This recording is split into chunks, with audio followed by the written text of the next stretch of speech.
Well, hey guys, how's everybody? Everybody's doing well. Hope y'all had a great weekend. You guys know I had a little ramble on about the 026. Things happen. They don't always go your way. We always strive for the best saw we can build, or at least, for the application, I guess.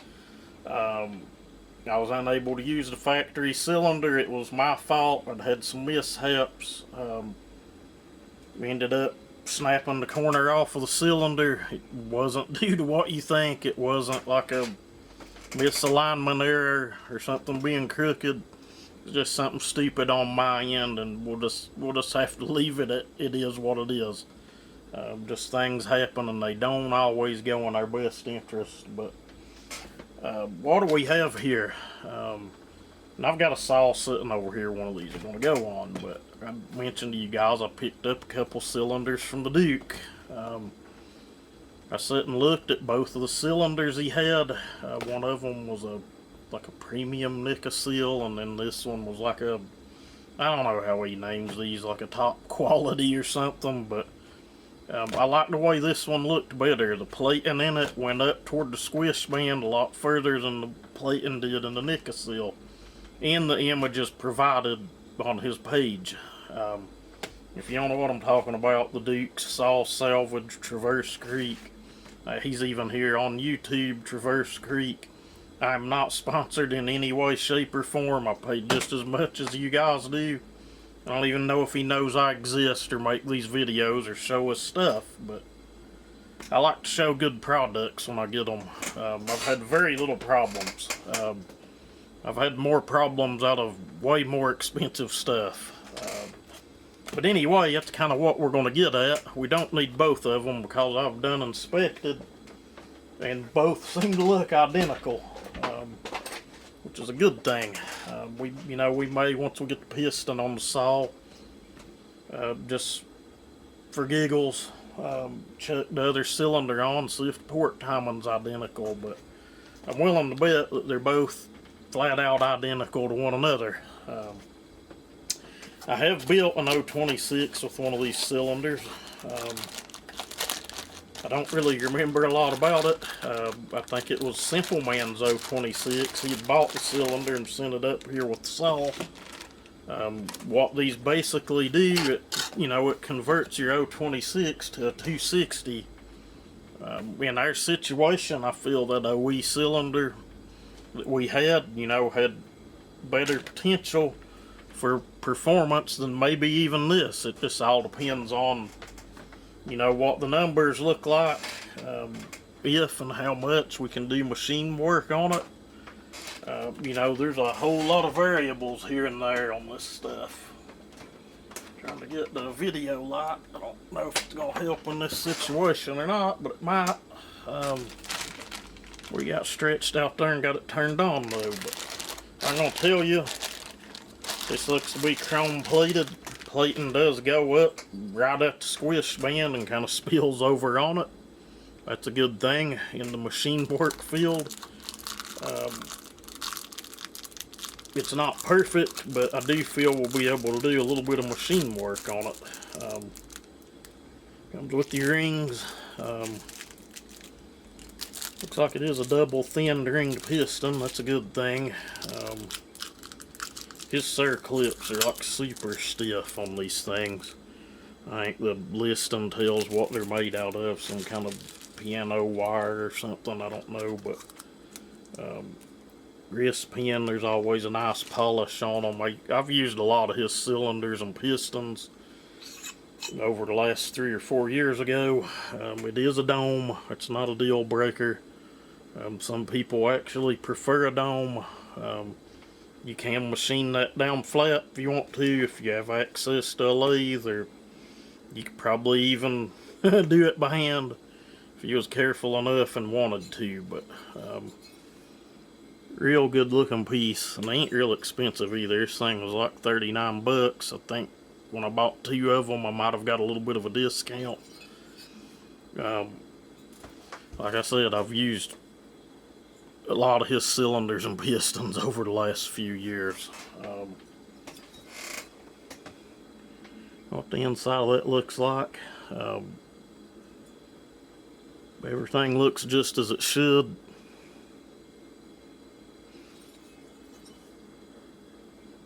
Honestly, all I would do, being it's aftermarket still, I'd go over the bevels and the, you know, the edges of the ports, make sure nothing's gonna snag a ring or screw up your piston. But honestly, just visually looking at it, everything looks a-okay. In my humble opinion, I think you could just bolt this thing right on the saw. You know, if you straight gassed your saw or bought one that was straight gassed, whatever, you guys know the deal. But let's see if I can zoom in on the band up top, maybe get enough light on it. Let me grab a light, guys. Alright, I've got a light. This camera should be picking it up. I can see it all bare without a light, so I don't know. Let's zoom in now and see what we get with the light. You can see the plating's right up next to the squish band. I've had some here that were a lot worse. You couldn't do hardly any band work at all, but I think we'll be able to pull quite a bit out of that band if need be. We'll just have to see where the port timing's at on it. I know a handful of people are just totally against doing any machining at all. Again, you know, I'm not going to judge anyone, but that's just one thing I'll never understand. If you have the ability or know someone that can do it, have access, I don't really see why you wouldn't want to build the best saw that you can build for what you're wanting the saw to be. But what I'm going to do next, being I've gave you guys a good look at this, it is a decomp cylinder. We'll probably plug that. I'm sure I've got some decomp plugs here somewhere. We may have to rob one out of something, an old cylinder, but if not, I've got decomps laying everywhere. It's no big deal. It'll be totally unneeded on this, but I'm going to pause you guys. I'm going to get the saw set up here. I'll have to apologize in advance. The camera, and I know other guys have said it too, they just do not pick up the degree finder whatsoever. So you guys will kind of just have to take my word on it. And again, if I set up a degree wheel, the angle I'm looking at it and the angle the camera's on, I know I've seen some guys just get straight up on them, but guys, I've put out enough strong running saws. Hopefully you can just take my word on where the cylinder time's at. But anyway, with that said, I'm going to shut you guys down and we'll get this saw up here. And it is the 024 Super. It's basically an 026. It would have originally had a 42mm jug. What are they? 44, 45 cc's. But it had been, you know, by me converted over to an 026. So that's what we're going to be dealing with. I'll bring you guys back when I get set up and figure out where some numbers are at on this thing. Well, alright guys, there's where we're at on this one. 97, 127, 68, and 22,000 Squish.